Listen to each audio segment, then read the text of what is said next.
iniciamos un capítulo nuevo. Oremos y pongámonos en manos de Dios. Dios amado, te damos gracia. Padre Celestial, mira este capítulo que vamos a leer el día de hoy, de este audiolibro que estamos leyendo. Él vino a dar libertad a los cautivos. Te rogamos en el nombre de Jesús, Padre amado, que nos cubra con su preciosa sangre. En esta hora depositamos nuestra mente y nuestros corazones delante de ti. Sellamos toda brecha ahora, Señor, para que ninguna transferencia haya en nosotros. Que al leer este libro, Señor, tú guardes nuestra alma, nuestro espíritu, nuestro cuerpo. Que todo nuestro ser sea guardado. Nos cubrimos en esta hora con la sangre de Jesucristo y reprendemos toda enviación demoníaca a nuestras vidas o a nuestra familia. Cubrimos nuestra casa, nuestra familia. Cubrimos la familia y las personas que estarán escuchando este audio. Donde quiera que se encuentren en el mundo, declaramos la sangre de Jesucristo sobre ellos. Si está leyendo este libro o escuchándolo, la sangre de Cristo está cubriendo tu vida.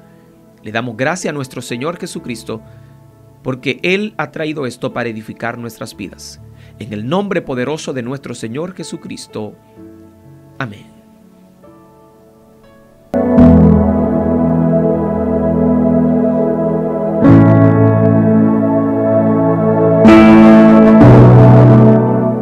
Él vino a dar libertad a los cautivos. Capítulo 15. ¿Por qué debemos pelear? Habla Rebeca. La pregunta que mucha gente nos hace es: ¿por qué debemos pelear? Muchos cristianos de hoy día viven una vida en extremo cómoda y es natural que no quieren verse perturbados. Dicen: ¿por qué pelear? Después de todo, Jesucristo obtuvo una victoria total a favor nuestro en la cruz. ¿Por qué los cristianos tienen que pensar en volverse soldados y guerreros? Lo único que tiene que hacer el cristiano es declarar la victoria que ya Jesucristo ganó. Este es el tema que debo abordar ahora. Veamos primero lo que Jesucristo dijo en cuanto a esto estando en la tierra. No hay mejor fuente que esa.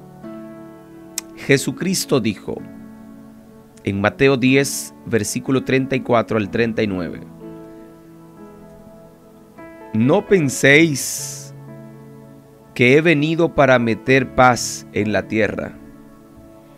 No he venido para meter paz, sino espada. Porque he venido para hacer disensión del hombre contra su padre, y de la hija contra su madre, y de la nuera contra su suegra, y los enemigos del hombre serán los de su casa. El que ama a padre o madre más que a mí, no es digno de mí. Y el que ama a hijo o hija más que a mí, no es digno de mí. El que hallare su vida, la perderá. Y el que perdiere su vida por causa mía, éste la hallará.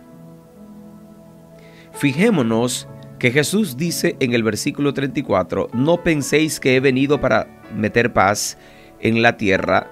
No he venido para meter paz, sino espada. Esto es directamente lo opuesto al evangelio de paz y amor que Él tanto nos enseña. Y en el versículo 39 Jesús dice, el que hallare su vida y la perdiere, y el que hallará su vida la perderá, y el que perdiere su vida por causa mía, éste la hallará. El cristianismo encierra violencia si lo practicamos como Dios quiere. Perder la vida no implica coexistencia pacífica con el mundo. He aquí, yo os envío como a ovejas en medio de lobos. Sed pues prudentes como serpientes y sencillos como palomas. Y guardaos de los hombres, porque os entregarán en concilios y en sus sinagogas os azotarán. Y aún a príncipes y a reyes, a ellos y a los gentiles, mas cuando os entregaren, no os perturbéis o no apuréis por cómo o qué hablaréis, porque en aquella hora os serán dado qué habéis de hablar. Porque no soy vuestro lo que habláis, sino el Espíritu Santo. Vuestro Padre hablará en vosotros. Y el hermano entregará al hermano a muerte, y el padre al hijo, y los hijos se levantarán contra los padres, y los harán morir, y seréis aborrecidos de todo por mi nombre. Mas el que soportare hasta el fin, éste será salvo. Mas cuando os persiguieren en esta ciudad, huid a la otra, porque de cierto os digo, que no acabaréis de andar todas las ciudades de Israel, que no venga el Hijo del Hombre. El discípulo no es más que su maestro, ni el siervo más que su señor. ¿Debemos resistir hasta el fin? Jesús no nos promete una vida color de rosa como muchos piensan. En Efesios 6:12 dice: porque no tenemos lucha contra carne ni sangre, sino contra principados, contra potestades, contra señores del mundo, gobernadores de las tinieblas, contra malicias espirituales en los aires.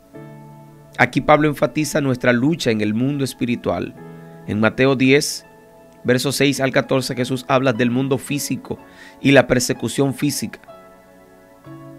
Pablo, en cambio, está enfatizando el mundo espiritual.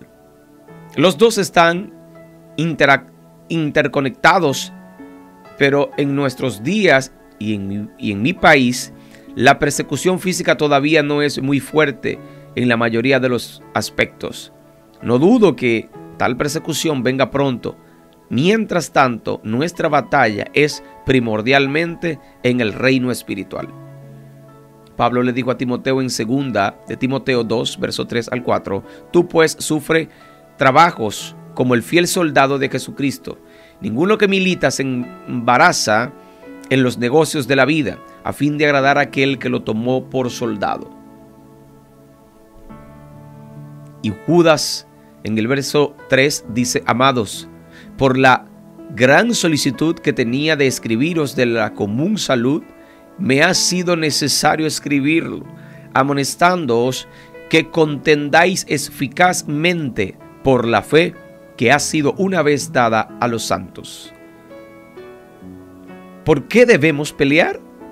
La respuesta es obvia: Dios lo quiere. En estos y muchos otros pasajes, Dios expresa llanamente, pero muchos preguntan por qué quiere Dios que luchemos cuando Él ya peleó la batalla por nosotros. He buscado con ahínco una respuesta del Señor a esta pregunta. Claro, al pensar en todo esto, he tenido que formularme la misma pregunta: ¿por qué he sufrido y perdido tanto en esta batalla si no es necesario? Quiero ofrecer aquí la respuesta que me dio el Señor. La causa básica es que he hecho un compromiso. Tristemente, cuando se predica el Evangelio en estos días, se predica: Jesús murió por tus pecados, pídele que te perdone y todo será maravilloso. Nada se dice en cuanto al hecho de que uno no puede obtener de Jesús el perdón sin hacer un compromiso con Él. Durante muchos años se ha predicado un evangelio en el que la salvación es la acción unilateral. Jesús lo hace todo. Uno no tiene que hacer nada. No es cierto. Eso no fue lo que Jesús dijo. Él dijo que si uno no toma la cruz y se niega a sí mismo, quizá hasta el extremo de morir por la fe en Él, uno no es digno de Él. Él dice que va a dar la salvación a los que perseveren hasta el fin. Él no promete salvación ni vida eterna a los que no perseveren. Pablo repite este concepto muchas veces en el libro de Hebreos. Por ejemplo, en Hebreos 3:6, mas Cristo como hijo sobre su casa, la cual casa somos nosotros, si hasta el cabo retuviéramos firme la confianza y la gloria de la esperanza. En Hebreos 3:14, porque participantes de Cristo somos hechos, con tal que conservemos firme hasta el fin el principio de nuestra confianza. No podemos salvarnos por obras, pero la salvación es más que simplemente decir: Jesús, perdóname, y luego seguir con nuestras vidas alegre.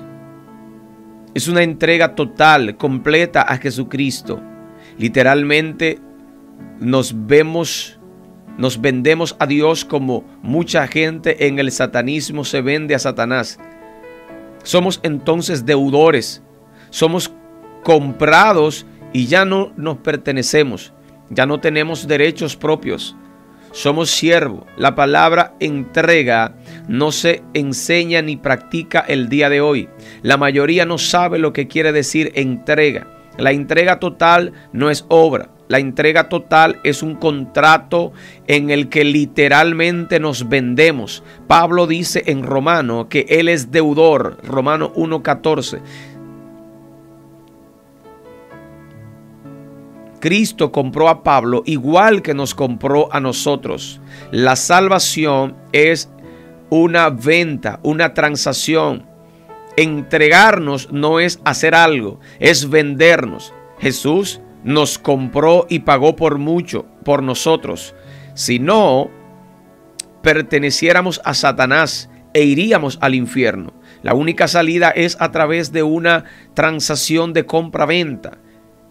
Qué terrible precio tuvo que pagar Jesucristo por nosotros. No creo que demasiadas personas entiendan esto. La intensidad de los ataques de Satanás parece estar en proporción directa a nuestra conformidad con nuestra compra-venta, es decir, en proporción directa a nuestra entrega al Señor. Job estaba totalmente entregado. Solo Dios conoce el grado en que nos hemos entregado a Él al vendernos a Jesús. Dios conocía el corazón de Job, sabía que Job era una persona totalmente entregada a Él. Por eso Dios estuvo dispuesto a aceptar el reto de Satanás. Sabía que Job resistiría. Dios sabía que Jesús resistiría, porque cuando Jesús estaba en forma humana, Filipenses 2, estaba totalmente entregado al Padre. Por lo tanto, Dios el Padre sabía que su Hijo Jesucristo resistiría hasta la muerte, como lo hizo. Y no solo su muerte, sino que sufrió terriblemente por todo el resto de nosotros. Satanás odia a Jesús más que a nada, porque Jesús sabe que tiene la prioridad, la propiedad legal del mundo, y pronto tomará posesión de este y desposeerá a Satanás de su reino. No tenemos ideas del grado de intensidad y profundidad del odio de Satanás hacia Dios. Como en el instante en que nos convertimos, en que nos proponemos pedirle a Jesús que nos compre, nos convertimos en propiedad de Jesús. De ahí en adelante nos aborrece tanto como a Jesús. Por eso, desde que nos convertimos de veras, estamos de pies y cabeza metidos en una formidable batalla. Satanás intenta destruirnos. Jesús nos lo dijo. En el Evangelio de Juan, capítulo 15, verso 18 al 22, Jesús dijo: si el mundo os aborrece, sabed que a mí me ha aborrecido antes que a vosotros. Si fuerais del mundo, el mundo amaría lo suyo. Pero porque no sois del mundo, antes yo os elegí del mundo, por eso el mundo os aborrece. Acordaos de la palabra que yo os he dicho: el siervo no es mayor que su señor. Si a mí me han perseguido, también a vosotros os perseguirán. Si han guardado mi palabra, también guardarán la vuestra. Mas todo esto os harán por causa de mi nombre, porque no conocen al que me ha enviado. Si yo no hubiera venido, ni les hubiera hablado, no tendrían pecados. Hay dos puntos claves aquí. Jesús nos está diciendo muy claramente que al instante en que nos identificamos con Él, como sucede cuando nos convertimos en propiedad suya, en siervo suyo, el mundo que actualmente está dominado por Satanás nos aborrece exactamente de la misma manera en que aborrece a Jesús. En segundo lugar, muchos dicen: ¿por qué voy a sufrir o morir? ¿No triunfó Jesús a favor nuestro en la cruz? ¿No sufrió por nosotros? Pero, ¿qué dijo Jesús? Dijo: el siervo no es mayor que su Señor. Si a mí me han perseguido, también a vosotros perseguirán. Juan 15:20. Quien diga que no tiene que sufrir porque ya Jesús lo hizo en la cruz, en realidad está diciendo que es mayor que su dueño. El dueño, en este caso, es Jesucristo. Decir que no hay que sufrir es ir contra las palabras que el mismo Jesús pronunció. Esa doctrina de no sufrimiento, salud y riqueza que se está enseñando en nuestro país es doctrina de demonios. Pongámosle bien la etiqueta. El evangelio no está siendo presentado a plenitud.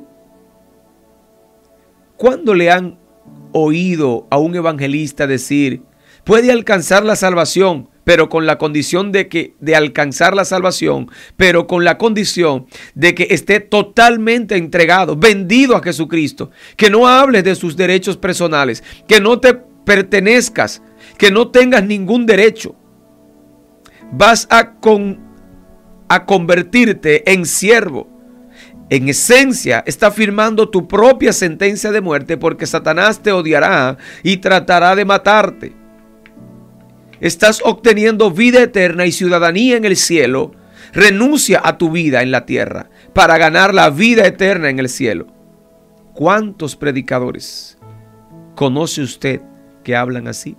¿Cuántos tratados lo expresan así? Ninguno. Porque Satanás y el mundo odian tanto a Jesús.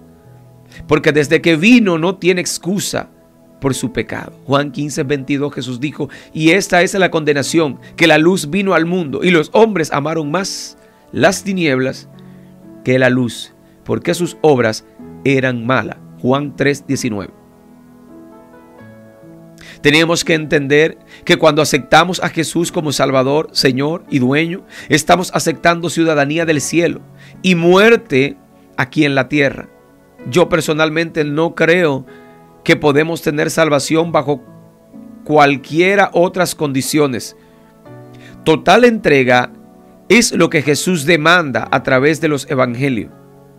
Me temo que muchas personas llegarán a descubrir que en realidad nunca fueron salvas, porque nunca les presentaron el evangelio en toda su plenitud.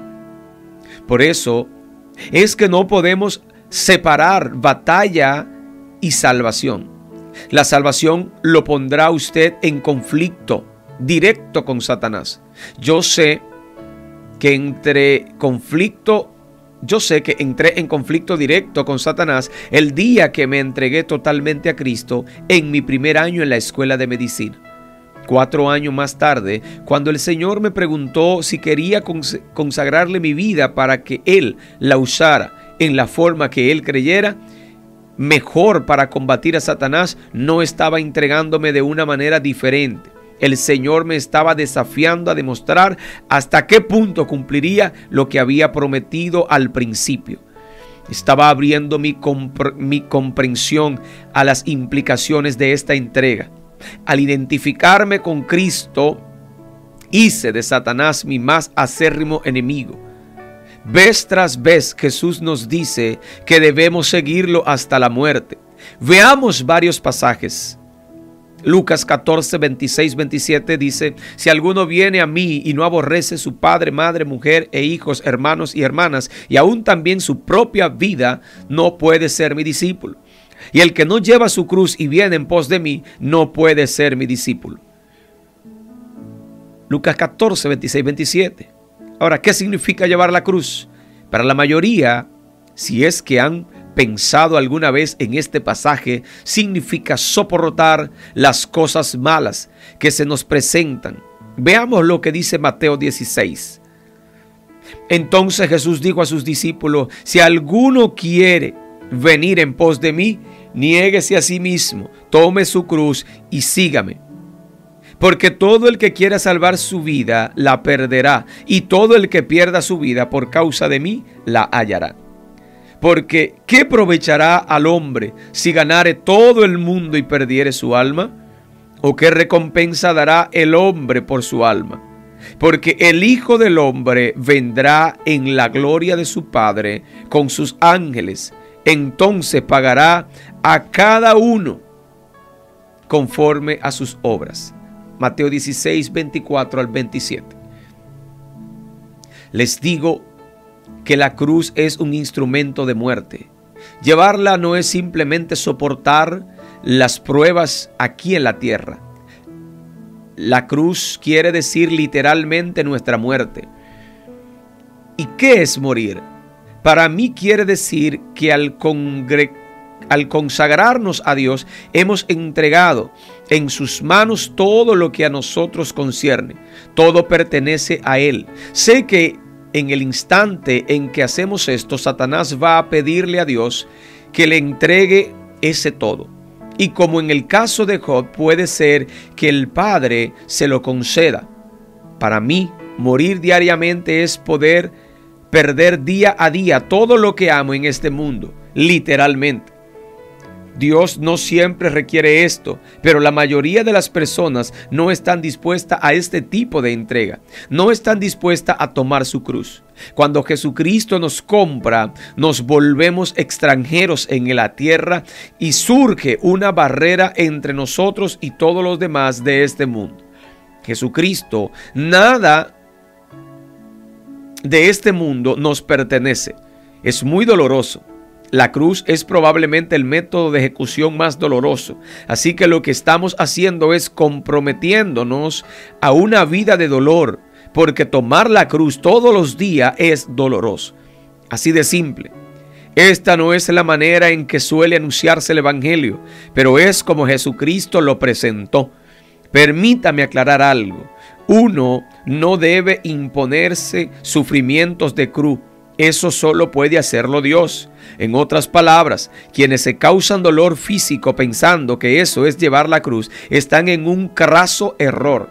Somos siervos y los siervos obedecen. Nosotros no somos los que decidimos el tipo de sufrimiento que tenemos que soportar. Sugiero que cualquiera que haga una entrega al Señor se siente, tome una hoja de papel y confeccione una lista de todas las áreas de su vida que se le puedan ocurrir, los estudios, la carrera profesional, los amigos que uno va a tener, si es que va a tener amigos, lo que va a suceder con la familia, lo que va a suceder en el cuerpo físico, dónde y cómo va a vivir, qué va a hacer de su reputación, tendrá algún dinero, etc. Esta no es una entrega fácil de hacer. Tan pronto como uno se compromete con el Señor, sometiendo a prueba, uno no está realmente creciendo en la fe si no hace un compromiso. A pesar de que la fe es un don de Dios, se puede hacer ese compromiso en primer lugar. Ambas cosas están extrañamente interrelacionadas. Cuando uno permanece firme en su compromiso, a pesar de las pruebas, estoy convencida de que Dios nos va dando más y más fe a lo largo del camino. Nuestra fe crece y es fortalecida. En realidad, fe es decir, me he hecho este propósito, he firmado este contrato y voy a cumplirlo. Uno no puede permitirle a Satanás que siembre dudas en nuestra mente en cuanto a nuestros compromisos. Cualquier duda hay que rechazarla de inmediato. Mientras somos sometidos a pruebas, tenemos que entender que todo lo que ocurre en el mundo físico tiene su efecto en el mundo espiritual. Cada vez que Satanás dice, te pido, o a los padres de esta chica, y el padre dice, bien, concedido, tómalos. Esto puede significar incluso su muerte física, pero Satanás no puede tocar sus almas. Y seguimos sirviendo al Señor. Se obtiene una victoria en el mundo espiritual que hace retroceder las fuerzas espirituales de la tiniebla y más almas aceptan a Cristo. Siempre hay un efecto en el mundo espiritual. No podemos ni imaginarnos lo ocurrido en el mundo espiritual cuando Satanás fue derrotado en el caso de Job. Todo lo que Job tenía lo perdió en instante. Satanás no suele actuar así. Cuando todo se pierde en un abrir y cerrar de ojos, es evidente de un acto sobrenatural. Satanás no suele actuar de esa manera en nuestras vidas. Él nos quita algo aquí, un ser amado por allá, y cuando nos estamos recuperando del dolor, nos arrebata otro. Es un experto en causar agonía. Si nos mantenemos firmes a pesar de las circunstancias y seguimos sirviendo a Dios, debemos de entender que eso es parte del morir físico que nos resulta de llevar la cruz diariamente y ser aborrecidos como extranjeros en este mundo. Vivimos una muerte en vida desde el momento en que aceptamos a Jesucristo, porque ahora nuestras vidas están establecidas en lo espiritual y tenemos vida eterna a través de nuestra alma y nuestro cuerpo espiritual. Pero ahora esta existencia física está muriendo para nosotros. Por eso es que en el instante en que nos salvamos, estamos en guerra con Satanás. No hay alternativa. Como moribundos, mas he aquí vivimos, dice Pablo en 2 Corintios 6:9. La gente dirá, eso es bastante duro. Dios dice en Isaías 55:8-9, porque mis pensamientos no son vuestros pensamientos, ni vuestros caminos mis caminos, dijo Jehová. Como son más altos los cielos que la tierra, así son mis caminos más altos que vuestros caminos, y mis pensamientos más que vuestros pensamientos. Lo cierto es que Dios es Dios. No podemos cuestionarlo. Al oírlas, muchas de sus discípulos dijeron, dura es esa palabra. ¿Quién la puede oír? Desde entonces muchos de sus discípulos volvieron atrás y no andaban con él. Evangelio de Juan, versos 60 y versos 66. ¿Qué pasó con Job? Después de todo lo que ocurrió, ¿qué fue de él? Gracias a todo esto, tuvo la oportunidad de ver a Dios, e inmediatamente al verlo, lo demás dejó de importarle. Una vez que vio a Dios, dejaron de importarle las cosas que le acontecían. En el libro de Apocalipsis dice que el Padre va a enjugar todas lágrimas de nuestros ojos. Sé por experiencia personal que cuando contemplamos a Dios, ya nada en lo absoluto nos importa. Es algo increíble. Dios mismo es inimaginación. Dios mismo es inmensa imaginación. Inmensamente maravilloso y grande, más allá de nuestra imaginación. Dios es puro poder, puro amor, pura justicia, pura santidad, pura grandeza, pura belleza. Basta una mirada furtiva para que nuestras relaciones, todo lo que podemos tener o amar, palidece hasta la insignificancia. Nada de lo que tiene que ver con nosotros importa cuando alcanzamos a ver a Dios. Job, en el capítulo 42, verso 1 al 6, dijo, y respondió Job a Jehová y dijo, yo conozco que todo lo puedes y que no hay pensamiento que se esconda de ti. ¿Quién es el que oscurece el consejo sin ciencia? Por tanto, yo denunciaba lo que no entendía, cosas que me eran ocultas y que no las sabías. Oye, te ruego y hablaré, te preguntaré y tú me enseñarás. De oída te había oído, mas ahora mis ojos te ven. Por tanto, me aborrezco y me arrepiento en el polvo y en la ceniza. Note cuando Job dice, de oídas te había oído, mas ahora mis ojos te ven. Por tanto, me aborrezco y me arrepiento en el polvo y ceniza. No tenía nada de qué arrepentirse. La primera parte del libro aclara bien que en nada pecó Job. En todo esto no pecó Job. ni atribuyó a Dios despropósito alguno. Job 1, verso 22. En todo esto no pecó Job con sus labios. Capítulo 2, verso 10. Pero en el momento en que Job vio a Dios tal como Él es, lo demás perdió importancia, ya nada importaba. Mi oración es que el Señor se nos revele como solo Él puede hacerlo. No hay mayor bendición que esa. El Señor llama a muchos a diferentes tipos de servicio, pero todos seremos algún día ferozmente atacados por Satanás. Cuando llegue ese día, tenemos que estar preparados para erguirnos y pelear.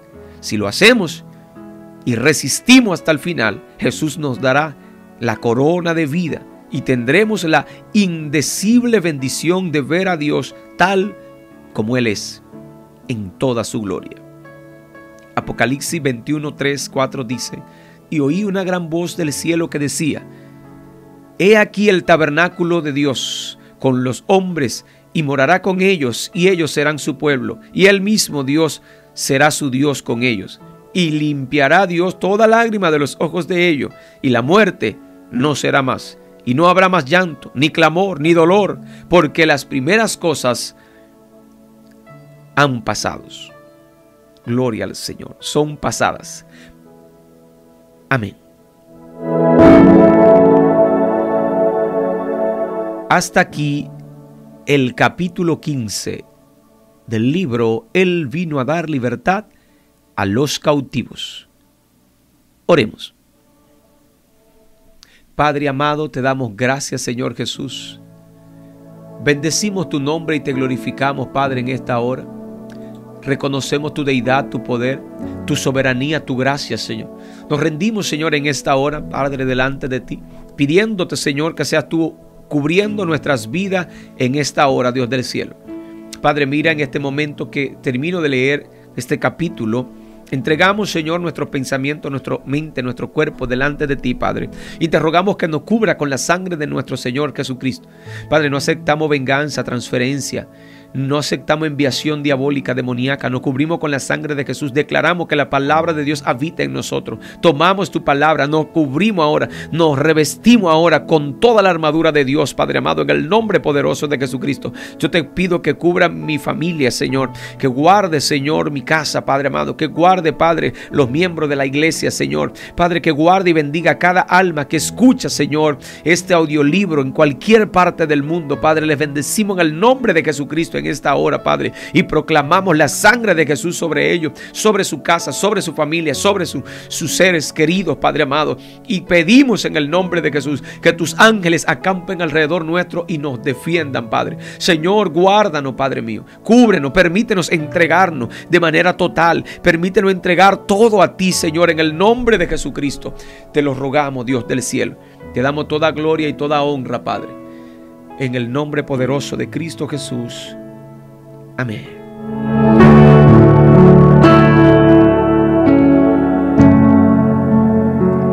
Hasta aquí el día de hoy.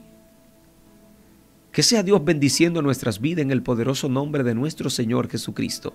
Que la gracia del Señor te acompañe en este maravilloso día. Que la justicia de Dios se revele en tu vida. Si Dios lo permite, nos vemos en el siguiente capítulo. Shalom.